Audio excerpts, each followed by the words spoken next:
1971 সাল, আমরা তখন স্কুলে ক্লাস 9-এ পড়ি, এবং সেই কৃষ্ণনগর, বাংলাদেশ, চারপাশে জয় বাংলা, জয় বাংলা, জয় বাংলা। রাস্তাঘাটে যেখানেই বেরোই এই শব্দটা শুনতে পাই, সবার মুখে জয় বাংলা। কৃষ্ণনগর থেকে বাংলাদেশ খুব দূরে নয়, মানে পূর্ববঙ্গ, পূর্ব বাংলা সেই অর্থে বেশি দূরে নয়। তো আমরা এমনিতেই শরণার্থী পরিবার। আমার তরুণ বাবা এবং তরুণী মা পালিয়ে এসেছিলেন পাবনা জেলা থেকে। বাবা একদিন নাকি ঠিক করেছিলেন যে এখানে আর, মানে পাবনায় আর থাকা যাচ্ছে না, এবার পালাতে হবে। সুতরাং মাকে নিয়ে এবং আমার দাদা এবং 2 দিদিকে নিয়ে ওরা পালাতে শুরু করল। পালানো বললেই তো পালানো যায় না। পাবনা থেকে নদিয়া জেলা এবং তারপর কৃষ্ণনগরে আসা সে বড় কঠিন কাজ ছিল সেই সময়। তো সেইভাবে পালাতে পালাতে তারা একদিন এসেছিলেন। এইবার 1971 সালে হাজার হাজার আবার নতুন করে শরণার্থী প্রবেশ করছে ভারতবর্ষে, অর্থাৎ পশ্চিমবঙ্গে, মূলত পশ্চিমবঙ্গে সব জায়গায় ঠিক ঠিক করছে একেবারে শরণার্থীদের।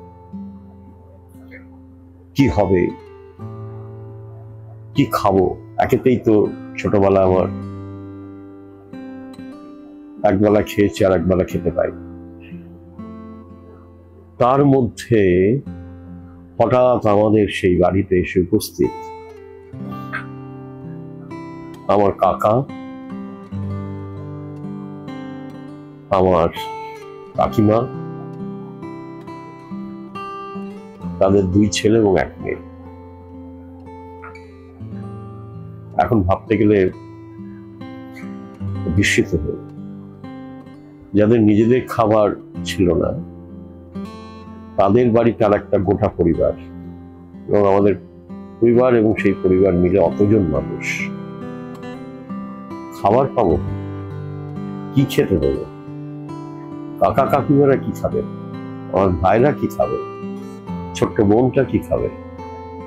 আর আমরাই বা কি খেতে পাবো? কিন্তু এই বিস্ময়কর ঘটনা হচ্ছে এই যে আমি তখন এতটাই ছোট যে এসব ভাবার বয়স আমার হয়, আমি জানি না সেটা। আমার মা এমন একজন এই গরিব পরিবারের মধ্যে থেকে এমন এক মহিষী নারী ছিলেন যে তার নিজের দুঃখ তিনি কোনোদিন কাউকে বুঝতে দেননি। কখনো তিনি মাথা চাপড়ে হাহুতাশ করেননি আমি কি খেতে দেবো। কখনো আমার কাকা কাকিমা, মানে আমার মায়ের দেবর এবং তার স্ত্রী এবং তার ছেলে মেয়েদের কি খেতে দেবো বলে তিনি কোনো চিৎকার করেননি। কোথা থেকে কি রহস্যময় উপায়ে দুপুরবেলা ঠিক 2 মুঠো ভাত আমাদের সবার জুটে যেত, এবং রাতে আমাদের থালাতে 2-3টে করে রুটিও জুটে যেত। এই যে কি করে মা জোগাড় করতেন, সে তার আগে বাবা চলে গেছেন ক্যান্সারে। এই অবস্থায় কি করে যে তিনি খাইয়ে রাখতেন, বাঁচিয়ে রেখেছিলেন আমাদেরকে, এটা আজকে ভাবলে বিস্মিত হয়ে। আমার মনে হয় যে এ এখন কে করবে? কারোর পক্ষে সম্ভব নয়। বাড়িতে কোনো উপার্জন নেই, বাবা চলে গেছেন ক্যান্সারে, তার মধ্যে এরকম পরিবার, সেই পরিবারের উপর আর একটা পরিবার, এবং পেছনে যুদ্ধ চলছে, তখনও বাংলাদেশ হয়নি, তখন সবাই জয় বাংলা বলছে। এই রকম অবস্থায় আমাদের ওই বোনটি, মানে আমার কাকার মেয়ে, সে ছিল আমার থেকে ছোট। সেই বোন আমাদের সবার মুখে অদ্ভুত একটা হাসি ফুটিয়ে দিয়েছে, রহস্যময়, এও একটা রহস্যময় ব্যাপার যে সেখানে কোনো হাসি ছিল না, কোনো আনন্দ ছিল না। সেটা অবশ্য আমি বুঝতে পারিনি। I was too young to understand কাকে দুঃখ বলে, কাকে আনন্দ বলে, কাকে হাসি বলে, কাকে কান্না বলে। ওই বয়স নয়, ওই বয়সে বোঝা যায় না।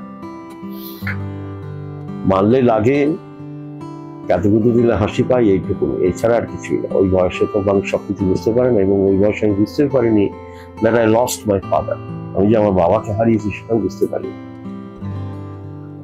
তো ওই পুচকে বোনটি আমার থেকে যে অনেক ছোট, মানে হয়তো সে তখন পূর্ব বাংলায় হয়তো ক্লাস 6-7 পড়তো। তোমার এখনো মনে আছে সেই সময় দুর্গাপুজো, তো তার সত্ত্বেও তো সবকিছুর মধ্যেও তো দুর্গাপুজো হয়। যতই দুঃখ হোক, কষ্ট হোক, যাই হোক, আমাদের ঘরে তো দুর্গাপুজো আসে, আমাদের পাড়ায় তো দুর্গাপুজো আসে, সমস্ত পাড়াতে আসে।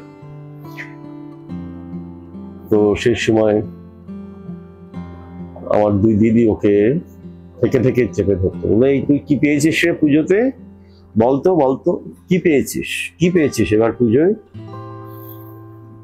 ও তখন বলতো কে কি দিল, এটা জিজ্ঞেস করতো সবাই। ও যখন একটা কথা বলতো, সে কথাটা এখনো আমার মনে আছে। মানুষ তার, মানে নিঃস্ব হয়ে যাওয়া মানুষও যে কিছু আনন্দ খুঁজে পায়, এটা আমার কাছে একটা উদাহরণ। তো সে আমার সেই বোনকে, আমার দিদিরা প্রশ্ন করছে ধরে বসিয়ে, যে কে তোকে কি দিল, কারা কি দিল বল, জামা দিল, কি দিল। ও তখন বলতো যে ফিতা দিছে, চুড়ি দিছে, আর কি দিয়েছে বল, আর কি দিয়েছে। ও শুধু আবার বলতো ফিতা দিছে, চুড়ি দিছে। এইটা বলতে বলতে নাচতে শুরু করতো। এই ফিতে দিয়েছে, চুড়ি দিয়েছে, এইটুকু সামান্য দুটো জিনিস পেয়েছে পুজোয়। ফিতা মানে মানে চুলে বাঁধার ফিতে, আর ফিতা দিছে, চুড়ি দিছে, এই কথা দুটো বলতো। আর বলে নিজেই আস্তে আস্তে নাচতে পালিয়ে যেত। এইটা দেখে আমরা হো হো করে হাসিতে পেটে পড়তাম। আসলে এটা খুব বেদনার। আর তো কিছু পাইনি, জামাও পাইনি, কে কিনে দেবে, কিছুই কিনে দিতে পারা যায়নি তাকে। কিন্তু সে ওই একটা ফিতে পেয়েছে, একটা চুড়ি পেয়েছে, এটাই তার কি আনন্দ। আমার এই আনন্দের কথা, এই মেয়েটির মুখ, আমার বোন, সে এখন বাংলাদেশে কোথায় আছে, আমার থেকে কয়েক বছরের ছোট, আমি জানি না।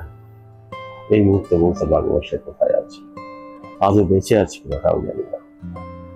তো সেই শুধু একটাই শব্দ কানে ভেসে আসছে, ফিতা দিচ্ছে, চুড়ি দিচ্ছে।